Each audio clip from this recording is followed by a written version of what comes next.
ઉજવણી કરવામાં આવી। આ નિમિત્તે ભવ્ય શોભાયાત્રાનું આયોજન કરવામાં આવ્યું હતું।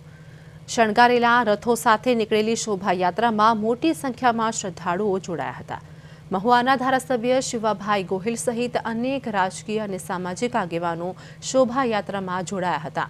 અખંડ રામધૂન મંદિરથી આ શોભાયાત્રાનો પ્રારંભ થયો હતો, જે વીર માધાતા ચોક, મગન કરસનના પુતળાવાળો ચોક, ખોખરા પ્લોટ અને બહારપરા વિસ્તારમાં ફરીને વાસી તળાવ અને શિવાજી ચોક થઈને ગાંધીબાગ ચોક પહોંચી હતી, જ્યાં શોભાયાત્રાનું સમાપન થયું હતું।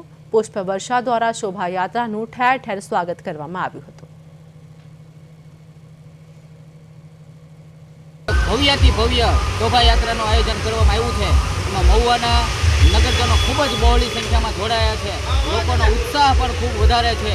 લોકો દ્વારા અલગ અલગ જગ્યા ઉપર અલગ અલગ શરબત છે અથવા તો અલગ અલગ જે કાંઈ પોતપોતાની વ્યવસ્થા પ્રમાણે લોકોએ જે અહીંયા આયોજન કર્યું છે અને લોકોનો ખૂબ જ બહોળો પ્રતિસાદ મળી